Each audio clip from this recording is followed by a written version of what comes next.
Assalamualaikum warahmatullahi wabarakatuh. Saya Maya Farsita Putri dari Prodi Manajemen Fakultas Ekonomi dan Bisnis.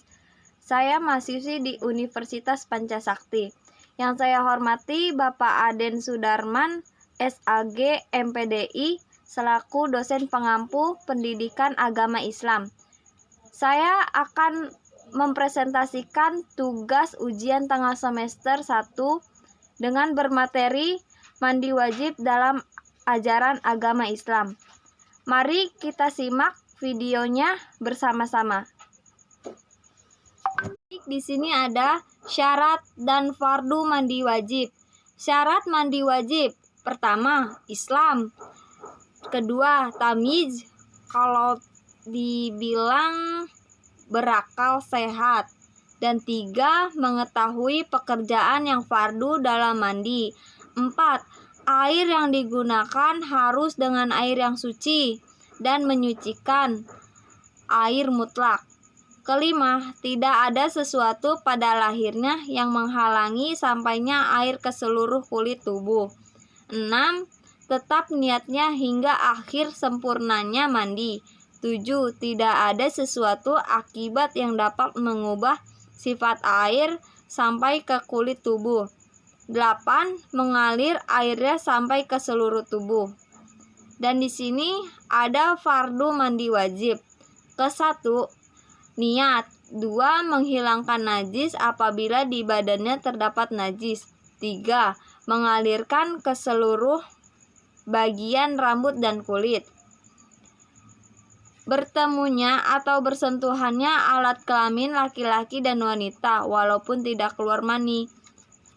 Di sini dijelaskan, apabila seseorang duduk di antara anggota tubuh perempuan yang 4, maksudnya di antara 2 tangan dan 2 kakinya, kemudian menyetubuhinya, maka wajib baginya mandi, baik mani itu keluar atau tidak.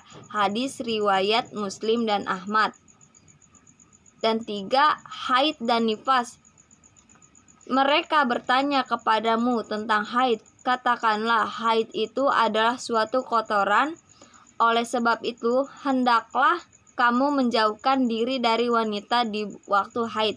Dan janganlah kamu mendekati mereka sebelum mereka suci. Apabila mereka telah suci, maka campurilah mereka itu di tempat yang diperintahkan Allah kepadamu. Sesungguhnya Allah menyukai orang-orang yang bertaubat dan menyukai orang-orang yang mensucikan diri. Quran Surat Al-Baqarah ayat 22. Ini apa ya? Masih terdapat kotoran di dalam kuku. 9, tidak menutup aurat dari orang lain ketika mandi. 10, menutup kepala ketika mandi. 11, terdapat benda di kulit yang tidak bisa ditembus air. 12, ada bagian tubuh yang masih kering. 13, tidak sesuai urutan atau tidak tertib. 14, memiliki perawatan tubuh yang tidak bisa ditembus air, seperti sulam alis dan sulam bibir. Memiliki tato di tubuh. Hal-hal yang wajib dilakukan dengan mandi wajib. Dalam Islam ada kondisi-kondisi di mana seorang muslim atau muslimah diwajibkan untuk melaksanakan mandi atau mandi wajib. Hal-hal tersebut membuat seseorang terhalang untuk sholat, masuk ke dalam masjid, dan juga melaksanakan ibadah lainnya karena dalam kondisi yang tidak suci. 1. Keluarnya air mani setelah junub. Keluarnya air mani setelah junub. Hai orang-orang yang beriman, janganlah kamu sholat sedang kamu dalam keadaan mabuk, sehingga kamu mengerti apa yang kamu ucapkan, dan janganlah pula hampiri masjid sedang kamu dalam keadaan junub, terkecuali sekedar berlalu saja hingga kamu mandi. Quran Surat An-Nisa ayat 43. Sunnah dalam mandi wajib. Sunnah dalam melakukan mandi wajib antara lain: membaca bismillah sebelum mandi, membersihkan najis lebih dulu, membasuh badan sebanyak 3 kali, menjalankan wudhu sebelum mandi wajib, mandi menghadap kiblat, mengutamakan badan sebelah kanan dibanding yang sebelah kiri. Membaca doa setelah wudhu dilakukan sekaligus dalam satu waktu. Muamalah. Tata cara mandi wajib. Pertama, membaca niat untuk menghilangkan atau membersihkan hadas besar. 2. Membersihkan telapak tangan selama 3 kali. Kemudian membersihkan kemaluan dan kotoran yang ada di sekitarnya sampai bersih dengan tangan kiri. Mencuci tangan sesudah membersihkan kemaluan dengan menggosokkan tangan ke tanah atau sabun. Berwudu, mengguyur air di kepala sebanyak 3 kali sampai ke pangkal rambut. Mencuci kepala bagian kanan, kemudian bagian kiri. Menyela-nyela rambut dengan jari. Mengguyur air seluruh tubuh diawali dari sisi kanan, kemudian kiri. Dasar hukum mandi wajib. Tentunya ada dasar hukum dalil yang mendasari wajibnya mandi junub. Ini berikutnya beberapa diantaranya. Ada surat Al-Maidah ayat 6. Di sini diartinya ada dan jika kamu junub maka mandilah. Dan Quran An-Nisa ayat 3 ayat 43 di sini diartikan, hai orang-orang yang beriman, janganlah kamu sholat sedang kamu dalam keadaan mabuk sehingga kamu mengerti apa yang kamu ucapkan. Janganlah pula hampiri masjid sedang kamu dalam keadaan junub terkecuali sekedar berlalu saja hingga kamu mandi. 3. Hadis Bukhari. Bahwasannya Nabi Muhammad apabila mandi janabah, ia memulai dengan membasuh kedua tangannya, kemudian wudhu seperti wudhu untuk sholat, lalu memasukkan jari-jarinya ke dalam air, kemudian menyisirkannya ke pangkal rambut, kemudian mengalirkan air ke kepalanya 3 caukan dengan kedua tangannya, kemudian meratakan air pada seluruh kulit badannya. 3 dalil tersebut cukup mewakili untuk meyakinkan kita akan mewajibkan mandi junub ini.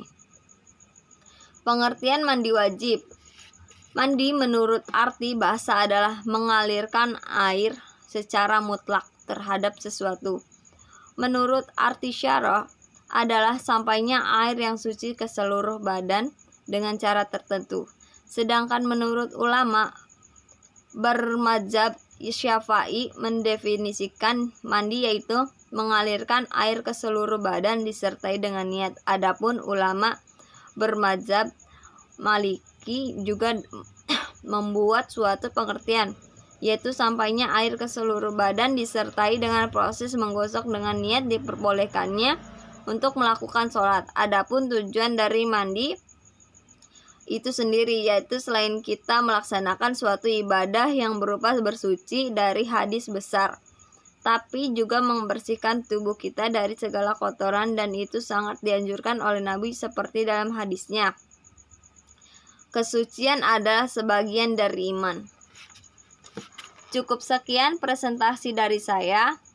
Baik kurang lebihnya saya mohon maaf. Saya akhiri. Wabillahi taufiq wal hidayah. Wassalamualaikum warahmatullahi wabarakatuh. Sucikan diri. Quran surat Al-Baqarah ayat 222. 4. Kematian. Dari Ibnu Abbas bahwasannya Rasulullah SAW bersabda dalam keadaan berihram terhadap seorang yang meninggal terpelanting oleh ontanya, mandikan dia dengan air dan daun bidara. Hadis riwayat Bukhari Muslim. Hal-hal yang membatalkan mandi wajib. 1. Tidak dilakukan dengan cara yang benar. 2. Tidak memenuhi rukun mandi wajib. 3. Tidak membaca niat. 4. Tidak menggunakan air yang bersih. 5. Tidak mengenakan air di seluruh badan. 6. Rambut dalam keadaan tidak terurai. 7. Menggunakan bahan rambut yang tidak ditembus air, pewarna dan sebagainya. 8. Masih terdapat kotoran di dalam buku.